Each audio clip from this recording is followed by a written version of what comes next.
जय हिंद मेरे सभी प्यारे विद्यार्थियों को, कैसे हो आप सभी। आशा करता हूं सभी अच्छे होंगे। मैं राहुल देसवाल एक बार फिर से आप सभी का स्वागत करता हूं आपके अपने चैनल, आपके अपने परिवार टॉप तक में। मेरे प्यारे बच्चों, जैसा कि आपको पता है, रेलवे ग्रुप डी के जो फॉर्म है आपके 23 तारीख से स्टार्ट होने वाले हैं, जहां आपके 50,000 से ज्यादा पद आपके आने वाले हैं। परंतु उससे भी ज्यादा जरूरी चीज क्या है, देखिए फॉर्म भरना हर कोई बच्चा चाहता है, क्योंकि आपको पता है कि अगर एग्जाम पास करना उससे पहले तो फॉर्म ही भरना होगा।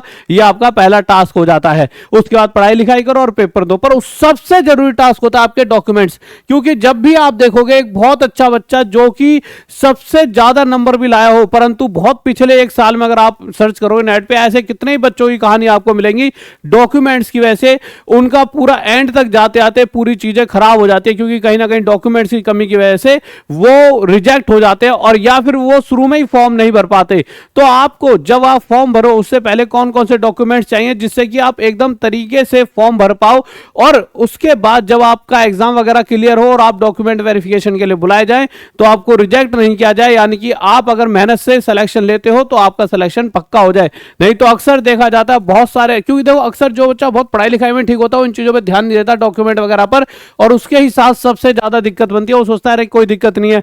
तो कहां कहां दिक्कत बनती है वो दिक्कतों को फोकस करते हैं। सबसे पहले तो ये जान लेते हैं, इतने सारी वैकेंसी आने वाले 23 तारीख से फॉर्म भरेंगे।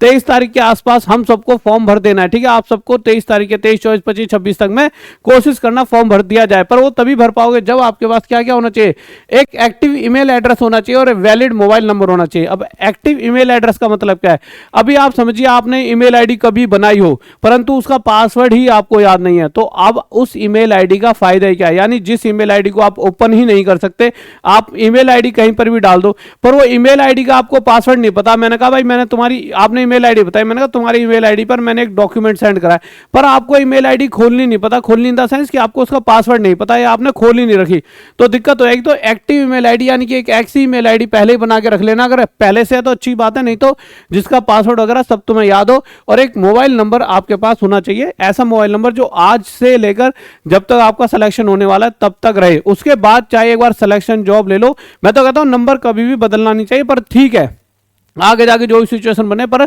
जो आ जाए वो जब तक सिलेक्शन ना हो जाए तब तक रहना चाहिए। कैंडिडेट्स के पास एक्टिव ईमेल एड्रेस और वैलिड मोबाइल नंबर होना अति आवश्यक है, क्योंकि रजिस्ट्रेशन से लेकर ज्वाइनिंग तक आपके ईमेल आईडी और एसएमएस द्वारा सूचित किया जाएगा। भाई नॉर्मल सी बात है, आपको अगर कोई भी बात उन्हें बतानी होगी तो कोई ऐसी चिट्ठी विट्ठी आपके पास नहीं भेजेंगे जैसे पहले जमाने में भेजी जाती थी।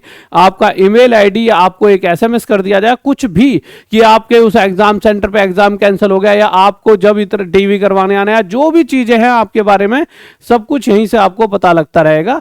तो ये तो बहुत जरूरी है कि आप एक तरह से समझ लीजिए ये आपका घर है, एसएमएस और ईमेल सब कुछ यहीं से आपको जानकारी मिलने वाली है, ठीक है। अब आगे आते हैं आधार कार्ड। देखिए सबसे ज्यादा बड़ी गड़बड़ी आधार कार्ड की वजह से होती है। आधार कार्ड में अगर नाम में कोई गड़बड़ी है तो अभी सुधार करा ले। आधार कार्ड और 10th के मार्कशीट में नाम के स्पेलिंग सेम होने चाहिए मेरे भाई। अगर यहां आपके नाम अलग अलग है तो शायद आपका फॉर्म भर जाए, पर आप डॉक्यूमेंट वेरिफिकेशन यानी आपने फॉर्म भर दिया, ठीक है, फॉर्म भरने के बाद आप पेपर भी दिया है, ठीक है, और आप भाई सिलेक्शन ले लिया, मतलब सिलेक्शन इन द सेंस कि आपको लग गया कट ऑफ क्लियर हो गई, बहुत खुशी है, घर में माहौल है, भाई साहब मौज आ गई, लौंडा हमारा जॉब पर लग गया, पर आप डीवी कराते समय आपको वहां रिजेक्ट कर दिया जाएगा। तो ये चीज आप पहले ही सही करा ले, आपको बाद में दिक्कत ना होनी पड़े। आधार कार्ड का मोबाइल नंबर के साथ लिंक होना आवश्यक है, साथ ही साथ आपका जो मोबाइल नंबर है उसका आधार कार्ड के साथ लिंक जरूर करा लेना। जो भी आपका मोबाइल नंबर है आधार कार्ड में मतलब नंबर लिंक होना चाहिए। बहुत सारे आधार कार्ड आपने देखा होगा जिन आधार कार्डों में नंबर लिंक नहीं, क्योंकि वो बहुत पहले आधार कार्ड बने थे तब ये वाली सुविधा नहीं थी, बट आज के समय में आधार कार्ड के साथ नंबर लिंक होना चाहिए कि अगर आधार कार्ड आपने नंबर वहां पर डाला और कोई अगर वो ओटीपी भेजना चाहे तो आपके नंबर पर ओटीपी आए, कहीं और इधर उधर ना पहुंच जाए जो नंबर आपके पास है ही नहीं, समझ रहे हो। उसके अलावा अगर मार्कशीट की बात करूं तो मार्कशीट ऑफ क्लास 10 और सबसे जरूरी चीज है आधार कार्ड, सबसे जरूरी, ठीक है। तो यहां पे नंबर लिंक पहले ही करवा लेना। 25-26 तारीख के बाद लगोगे तो एक एक महीना लग जाता है और पता लग रहा है कि बस फॉर्म की डेट निकल गई, और ये बहुत अच्छा मौका है जॉब लेने का, इसको बहुत दिमाग में बिठा लो। मार्कशीट ऑफ क्लास 10 ठीक तरह एग्जाम की तरह रेलवे में 10वीं की मार्कशीट और एज और डेट ऑफ बर्थ ऑथेंटिकेशन के प्रूफ के तौर पर मानी जाती है। तो क्लास 10th की मार्कशीट हर किसी बच्चे पर होनी चाहिए। अब आपने बहुत पहले क्लास 10th करी होगी, अभी तो भाई बहुत बच्चों ने शायद कुछ समय पहले करी होगी, कुछ ने बहुत साल पहले करी होगी। अब 10th की मार्कशीट इधर उधर रख दी और वो आपको मिल ही नहीं रही, तो आपके पास 10th की मार्कशीट होनी ही होनी चाहिए, क्योंकि आप जब वहां पे 10th की मार्कशीट डालोगे तो वही आपका प्रूफ होगा कि आपकी उम्र का, क्योंकि वो देखते हैं ना कि इस डेट तक आपकी उम्र ये होनी चाहिए, तो वो आपके अगर ऑथेंटिकेशन डेट ऑफ बर्थ को ऑथेंटिकेशन मतलब कि मान्यता देंगे तो वो 10th की मार्कशीट के हिसाब से देंगे। इसलिए सुनिश्चित करें कि 10वीं की मार्कशीट में कोई गड़बड़ी ना हो, तो 10वीं मार्कशीट में आपकी कोई भी गड़बड़ी ना हो, ये भी आप देख ले। कैटेगरी कास्ट सर्टिफिकेट, यदि आप आरक्षित श्रेणी से बिलोंग करते हैं तो सेंट्रल गवर्नमेंट द्वारा जारी जाति प्रमाण पत्र आपके पास जरूर होना चाहिए। यानी कि आपको कोई भी कैटेगरी है तो आपके पास सेंट्रल गवर्नमेंट से सर्टिफिकेट होना चाहिए कि हाँ भाई आप इस कैटेगरी से बिलोंग करते हो, तभी आप उसका फायदा ले पाओगे, नहीं तो आपके साथ बहुत दिक्कतें आगे जाकर बनेंगी। यानी हो सकता है कि मतलब ये समझ लीजिए एक कैटेगरी सर्टिफिकेट आपको बहुत फायदा ही पहुंचा सकता है, परंतु अगर वो है ही नहीं, मतलब कि सेंट्रल गवर्नमेंट से नहीं है, तो दिक्कत भी हो जाएगी आपके साथ। आरक्षण का लाभ लेने के लिए निर्धारित डेट के अंदर जाति प्रमाण पत्र अवश्य होने चाहिए, अन्यथा आप जनरल कैटेगरी में काउंट होंगे, इस बात का आपको ध्यान रखना है।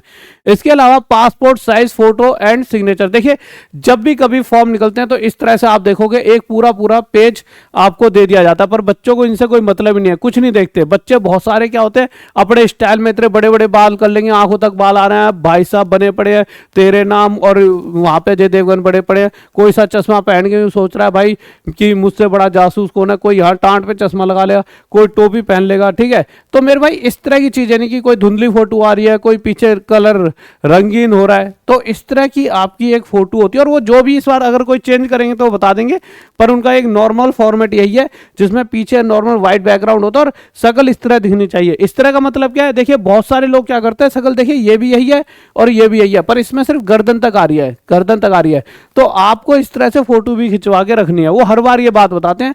तो गलत फोटो रेलवे में फॉर्म रिजेक्ट होने का कारण हमेशा से रहा है, सबसे ज्यादा बड़ा कारण अगर फॉर्म रिजेक्ट होने का रहा है तो यही रहा है। अगर आप देखोगे तो बहुत गलत फोटोज बच्चा डाल लेता है, बच्चे को क्या लगता है कि यार कि मैंने तो यार फोटो ही तो डालनी है, बच्चे के लिए नॉर्मल सी बात है, और वो डाल देता है, और ये सबसे बड़ा कारण हो जाता है। नोटिफिकेशन में निर्धारित मानक के अनुसार ही अपना फोटो अपलोड करें, तो यही एक सबसे बेस्ट मानक हर जगह यही होता है कि एक नॉर्मल इस तरह से छाती तक यहाँ तक पासपोर्ट साइज फोटो हो, नॉर्मल पीछे बैकग्राउंड और यूं आप सिंपल खड़े हो, आपकी फोटो सबसे बेस्ट फोटो।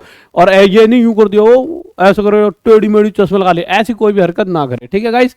अब आगे आते हैं मेरे प्यारे बच्चों। इसके अलावा यदि दिक्कत महसूस हो तो साइबर कैफे का सहारा लेने में झिझक महसूस ना करें, और फिर भी अगर आपको लगता है कि यार ठीक है नहीं यार मेरे से आपने 1-2 दिन फॉर्म भरने में लगा दिए, भैया इतने में तो पढ़ाई कर लेना, और थोड़े 100-1 रुपए या 30-40 रुपए जो भी आपके आसपास रेट हो, आप साइबर कैफे वाले पे चले आना, कोई दिक्कत नहीं है, बहुत जरूरी चीज होती है। उसके अलावा सभी बैचेस 99 रुपए टॉप तक ऐप पर, और फिर भी अगर कोई दिक्कत है तो व्हाट्सअप कर सकते हो इस नंबर पे, और अपनी पढ़ाई करें और कमेंट करें कि आप में से आपके आस पड़ोस में किस किस बच्चे का आज तक फॉर्म रिजेक्ट हुआ है। कहीं ना कहीं आप सबके बीच में एक ऐसा बच्चा होता है जो बहुत होशियार होने के बाद भी एक फॉर्म रिजेक्ट होने या फिर किसी कारण से डॉक्यूमेंट्स की कमी के कारण से वो पीछे रह जाता है। तो वो कहानी भी जरूर एक बार कमेंट बताएं, जिससे कि और लोग इस चीज को पढ़कर समझ पाएंगे भाई डॉक्यूमेंट्स बनवाना कितना जरूरी है। इस वीडियो को सभी के साथ शेयर कर दे। जय हिंद, जय भारत, लव यू सभी को।